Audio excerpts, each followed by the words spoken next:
Good morning, children. In this last part of the chapter, we will see the exception to the law of supply. ठीक है, ऐसे कुछ law of supply में भी exceptions है जिसकी वजह से प्राइस में प्राइस कम या ज़्यादा होने की वजह से सप्लाई में कुछ चेंजेस नहीं आता है। तो कुछ ऐसे एक्सेप्शन यहाँ पे भी है, जैसे डिमांड में था same like this. The question that might the questions that might now arise is, does the law of supply have exceptions like the law of demand? Though several exceptions are pointed out by some people, these are technically debatable. है, हमें देखेंगे कि कुछ ऐसे exceptions भी है जो supply को इफेक्ट नहीं करते हैं। Okay, exceptions to law of supply arise when supply of good rises, when its price falls the supply falls, when price rises, when other factors are held unchanged. जब other factors जो है हमने पहले देखे थे वो अगर अनचेंज है तो प्राइस जब राइज होती है तब सप्लाई फॉल्स होती है। Okay, now first is rare goods. Rare goods जो होती है उसकी वजह से सप्लाई में कोई चेंजेस नहीं होता है।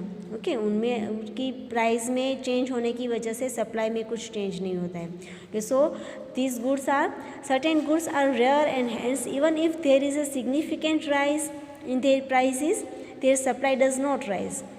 ऐसी कुछ चीज़ें हैं जिसकी वजह से उसकी प्राइस में बहुत ज़्यादा चेंज होने की वजह से सप्लाई में कुछ भी चेंज नहीं होता है। प्राइस अगर राइज हो तो उनकी सप्लाईज जो है वो राइज नहीं होती है। ठीक है, for example ancient coins, ancient idols, original manuscripts, old books, ancient handicrafts etcetera, ये सभी जो चीज़ें हैं उनकी supply. Okay, so now price determination in the market.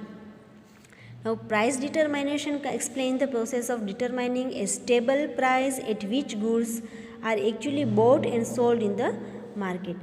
Price determiners जो है वो जो प्राइस कोई भी कमोडिटी हो उनकी प्राइस स्टेबल करने के लिए जो यूज़ किया जाता है वो है जिससे वो एक्चुअली जो गुड्स है जिसको ख़रीदा जाए या फिर बेचा जाए उस पर डिटरमिनेशन करना होता है।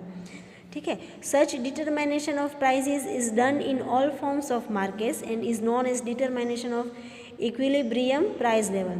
जो डिटरमिनेशन प्राइस डिटरमिनेशन जो करना होता है वो सभी पूरे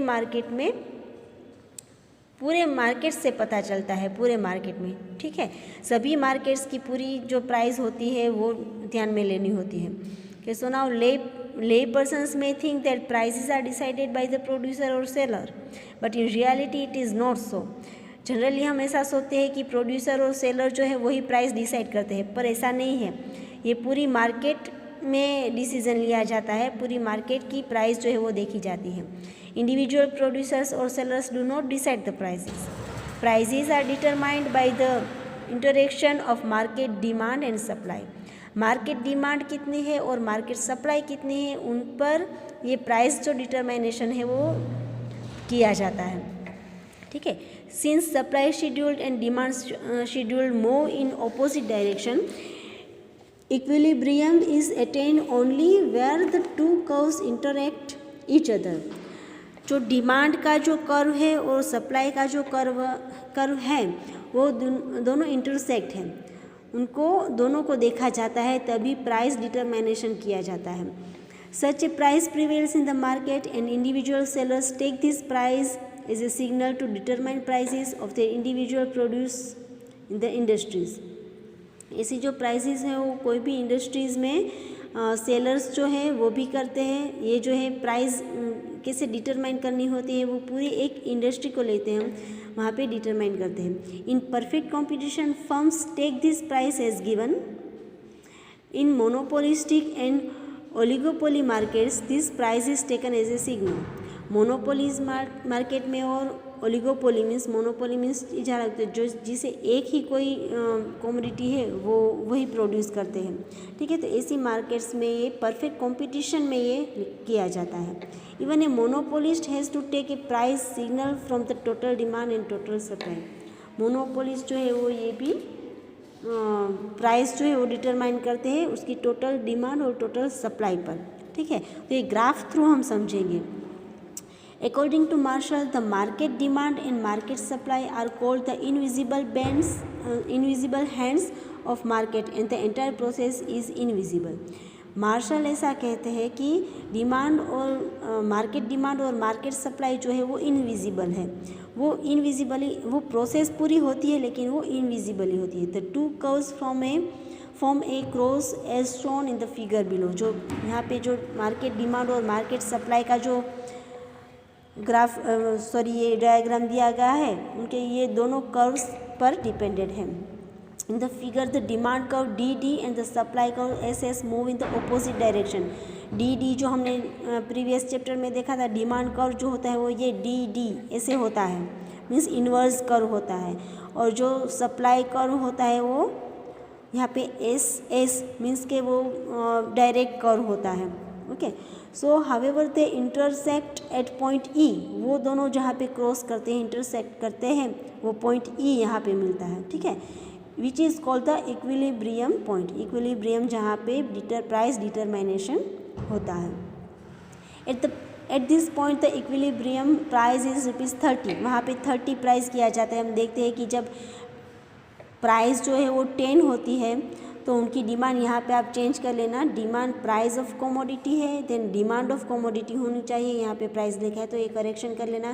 देन सप्लाई ऑफ कमोडिटी है, तो प्राइस जब 10 हो तो उनकी डिमांड जो है 1000 kg होती है लेकिन उसकी सप्लाई जो है वो 200 होती है. ठीक है, और जब प्राइस राइज होती है 20 होती है तो जो उनकी डिमांड जो है वो 800 हो जाती है लेकिन उनकी सप्लाई जो है वो इंक्रीज़ होती है, क्योंकि प्राइस और डिमांड में इनडायरेक्ट मीन्स इन्वर्स रिलेशनशिप है और प्राइस और सप्लाई में जो है वो डायरेक्ट रिलेशनशिप है. प्राइस बढ़ी तो सप्लाई भी बढ़ी. ठीक है, प्राइस बढ़ी तो जो डिमांड जो है वो कम हो गई.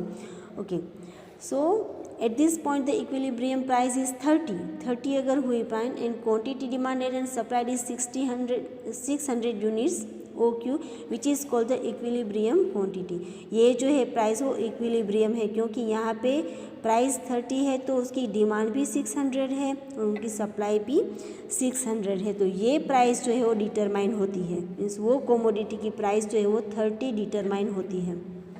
Okay, now same like this price increase हुई तो डिमांड जो है वो 600 हुई, 400 हुई, 600 से 400 हुई और उनकी सप्लाई जो है वो भी इंक्रीज़ हुई. तो इन दोनों के बीच में इन्वर्स रिलेशनशिप है प्राइस और डिमांड के बीच में, और प्राइस और सप्लाई के बीच में डायरेक्ट रिलेशन पॉजिटिव रिलेशन है. प्राइस इंक्रीज़ हुई तो सप्लाई भी इंक्रीज़ हुई. ओके, सेम लाइक दिस यहीं पे है.